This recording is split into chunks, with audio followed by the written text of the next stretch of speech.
নমস্কার বন্ধুরা, আজ আমি আপনাদের নিয়ে যাব হাওড়া থেকে মাত্র 1 ঘন্টা দূরত্বে কলকাতার এই সুবিশাল ও অসম্ভব সুন্দর এই মন্দিরে।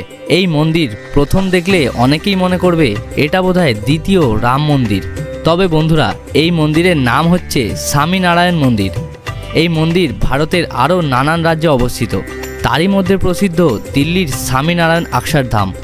আর এই মন্দিরও বানানো হয়েছে একেবারে দিল্লির অক্ষরধামের আদলে। এখানে প্রবেশ করার জন্য কোনো প্রবেশ মূল্য দিতে হয় না। আর এই মন্দির খোলার সময় হলো সকাল 7টা থেকে দুপুর 12টা, আবার বিকাল 4টে থেকে রাত 8টা পর্যন্ত। মূল মন্দিরে প্রবেশ করার জন্য প্রথমে জুতোটা খুলে রাখতে হবে।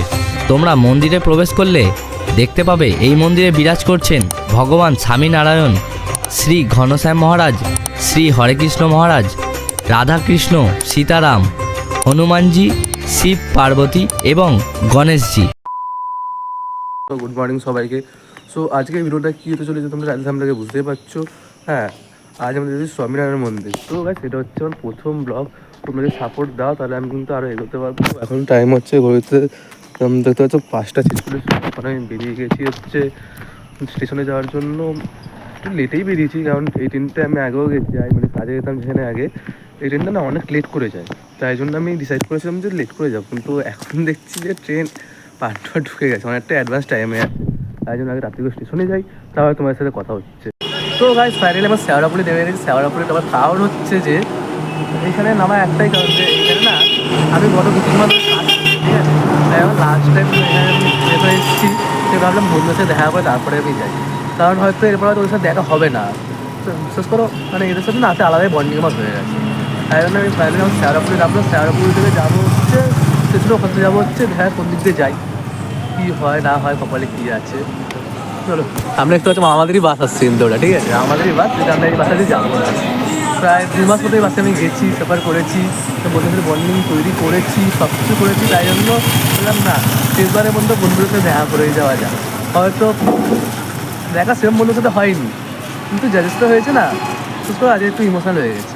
চলো যাই হাওড়া স্টেশনে বা মন্দিরে গিয়ে তোমার সাথে ডাইরেক্ট কথা হবে। তো গাইস, যেটা বলছিলাম তোমাদের, আমি যে বন্ধুদের লাস্ট দেখা হয়ে যে আমার আরও একটা বন্ধু চলে এসেছে, লাস্টবার দেখা করছি। ভালো লাগিস ভাই? হ্যাঁ ভালো। কারণ হয়তো এরপর ইন ফিউচার আমাদের দেখা হবে না, বাট কন্ট্যাক্ট কিন্তু আমাদের থাকবে ভাই। এমন নয় যে কন্ট্যাক্ট থাকবে না। এই 2 মাসে না এদের সাথে এমন বন্ডিং আছে, আরও অনেকে আছে পিছিয়ে পিছিয়ে পিছিয়ে পিছিয়ে আরও অনেকে এমন আছে যার সাথে খুব ভালো বন্ডিং হয়ে গেছে। বাট আজকে তোমার লাস্ট না, আমি বললাম যে দেখা করে আছে, তো কী বলবো, আর কিছু বলার নেই। এদের সাথে এইটুকু মানে হয়তো আমার যাত্রাটা এতটুকুই ছিল ভাই, সত্যি বেশি তো আমাদের যাত্রা ছিল না। কারণ আমার দেখা আমাদের তো সেরকম থাকতে তো আসবে, কারণ হয়তো এরপর ইনফিউচার হয়তো আমার 2 বছর পর আমি ফিরবো দিল্লি থেকে, আবার তোর সাথে তখন কন্ট্যাক্ট না হতে পারে। তাই জন্যই চল, ভালো থাকে জীবনে, এগো এগো, আমরাও যাই, আমিও যাই। চলো, কিভাবে পৌঁছাবেন এই মন্দির? কলকাতা থেকে সড়কপথে এই মন্দিরের দূরত্ব হলো 21 কিলোমিটার। ধর্মতলা বাসস্ট্যান্ড থেকে আমতলা, নামখানা অথবা ডায়মন্ড হারবারগামী যে কোনো বাসে চেপে 40 থেকে 45 মিনিটের মধ্যেই পৌঁছে যেতে পারেন এই মন্দির। অথবা আপনারা যারা ট্রেনে করে আসতে চাইছেন তারা মাঝেরা স্টেশন নেমে একইভাবে বাসে করেও কিন্তু যেতে পারেন এই মন্দির। তো গাইজ ফাইনালি আমি কিন্তু মন্দিরের কাছে চলে এসেছি। বাসতে কোনো 10 মিনিট লাগলো, 10 টাকা করে নিল। যে কোনো বাস হলো, এখন বাস আসবে, বলবে স্বামীনারায়ণ মন্দির যাবো। জাস্ট দেখতে পাচ্ছ তোমরা। আর সমস্যাটা কাছে জানো, আমি এখানে নামলাম আর শুধু দেখা যায় বৃষ্টি। মানে কী বলবো তোমাদের, আর কি কপাল, আবার নামলাম আর বৃষ্টিটা শুরু হলো। জাস্ট মন্দিরে ঢুকলাম এইমাত্র, দেখতে পাচ্ছ তোমরা মন্দিরটা পুরো পুরি একদম। ফার্স্টে আমি এসেছি এক্সপ্লোর করি, তোমারও দেখাচ্ছি। সমগ্র মন্দির চত্বর এবং মন্দিরের দেয়ালের কারুকার্যগুলো দেখে আপনার মনে হতেই পারে যে আপনি কোনো রাজার এক সুবিশাল রাজ্যে প্রবেশ করেছেন।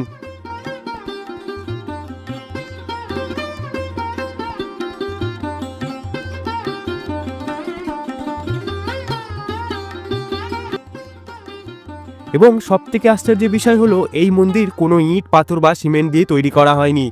তৈরি হয়েছে বড় বড় আকারে স্যান্ডস্টোন দিয়ে। আর এই স্যান্ডস্টোনগুলো এসছে সুদূর রাজস্থান থেকে।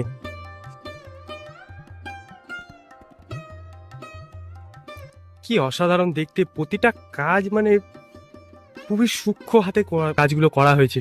দেখুন, প্রচুর দেব দেবী, ছোট্ট ছোট্ট কাজ, এই যে ডিজাইনগুলো, মানে কত দিন যে টাইম লেগেছে এগুলো বানাতে, জাস্ট একবার চিন্তা করুন। এই হচ্ছে দেখুন মন্দিরের গার্ডেন এরিয়া, যেখানে কিন্তু এই গাছগুলোতে ফুল ফুটেছে, বেশ ভালো লাগছে দেখতে। আর বেশ ওয়েল মেনটেন, কিন্তু টোটাল যে গার্ডেন এরিয়া রয়েছে বেশ ওয়েল মেনটেন, আর এই ডিজাইনগুলো কিন্তু বেশ সুন্দর লাগছে। ইতিহাস বলছে ভগবান স্বামীনারায়ণ অর্থাৎ নীলকান্ত বার্নি 1781 থেকে 1830-এর মধ্যে কোনো এক সময় গঙ্গাসাগরে কপিলমুনির দর্শনের জন্য এই স্থান দিয়ে গিয়েছিলেন। পরবর্তীতে তার অনুগামীরাই এই সুবিশাল মন্দির তৈরি করেন এবং 2014 সালে আনুষ্ঠানিক পূজাপাঠের মাধ্যমে জনসাধারণের জন্য খুলে দেওয়া হয় এই মন্দির। মন্দিরের মূল গর্ভগৃহে রয়েছেন ভগবান স্বামীনারায়ণ, শ্রী ঘনশ্যাম মহারাজ ও হরে কৃষ্ণ মহারাজ। এছাড়াও মন্দিরের নিচের অংশে রয়েছেন রাধাকৃষ্ণ, সীতারাম, হনুমানজি এবং শিব পার্বতী ও গণেশজি। আর এই যে এখানে কিন্তু ফ্রি অফ কস্টের জুতো রাখতে হবে। এটা হচ্ছে শু কাউন্টার, এখানে জুতো রেখে তারপর কিন্তু মন্দিরের ভেতরে প্রবেশ করতে হবে। আমার সামনেই রয়েছে এই স্বামীনারায়ণ টেম্পল।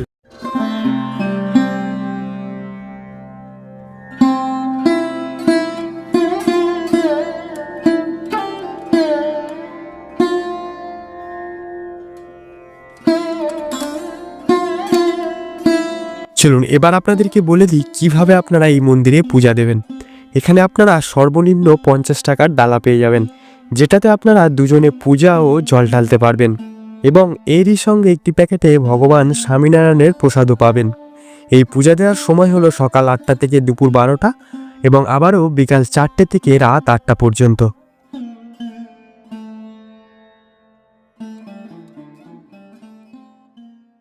এই মন্দিরে মোট 4 বার আরতি হয়। সকাল 7:30টায় সিঙ্গার আরতি, বেলা 11টা 15-তে রাজভোগ আরতি, সন্ধ্যা 6টা 45-এ সন্ধ্যা আরতি এবং রাত 8টার সময় শয়ন আরতি। আমরা গিয়েছিলাম সকাল 11টা আর দর্শন করেছিলাম রাজভোগ আরতি। সত্যি বলতে চোখে না দেখলে বিশ্বাস করা যাবে না এই অভূতপূর্ব আরতির মাধুর্যতা।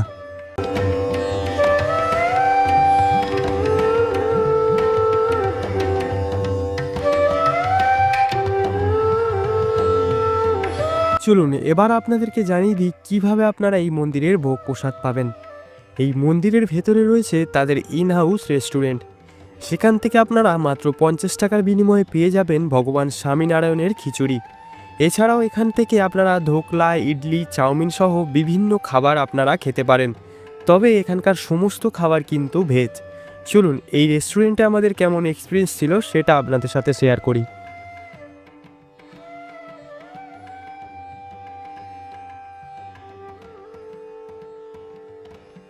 এটা হচ্ছে মন্দিরের ইন হাউস রেস্টুরেন্ট, ঠিক আছে। এখানে প্রচুর ধরনের খাবার পাওয়া যায়। এই যে আমরা ধোকলা নিলাম যেটা 30 টাকা নিয়েছে, আর একটা ভেজ চাউমিন নিলাম যেটা আসতে দেরি হবে বললো, সো ওটা পড়লো 55 টাকা, ঠিক আছে। এরকম প্রচুর খাবার রয়েছে, আপনারা এরকম রেস্টুরেন্টে খেতে পারেন। আর এই যে আরেকটা ভেজ চাউমিন নিলাম যেটা নিল 55 টাকা, ঠিক আছে। এরকম এই কোয়ান্টিটি, আর একটা কেচাপ দিয়েছে এর সাথে, এটা 55 টাকা। এর বেলায় মন্দির যতটা না সুন্দর লাগে, তবে সন্ধ্যের আলো জ্বলে যাওয়ার পর এই মন্দিরের সৌন্দর্যতা কিন্তু আরও দ্বিগুণ হয়ে গেছে। চলুন সন্ধ্যের আলো জ্বলার পর মন্দিরের বেশ কিছু দৃশ্য আপনাদের সাথে শেয়ার করলাম।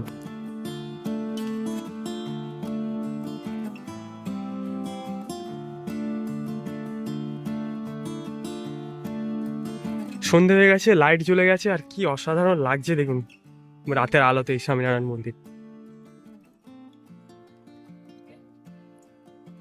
পুরো মন্দির চত্বরটা কিন্তু একটা অন্য রূপ পেয়েছে।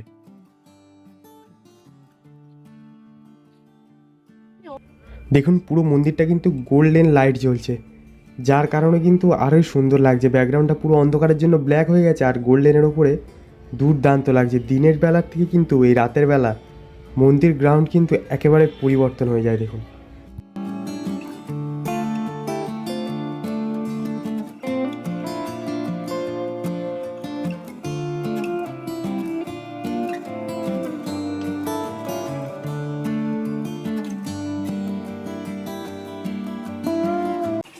তো বন্ধুরা ফাইনালি আমি মন্দির থেকে ঘুরে বাড়ি চলে এসেছি।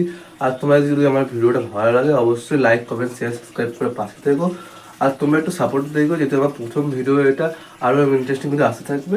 সো দেখা হচ্ছে নতুন কোনো ব্লগে। টাটা।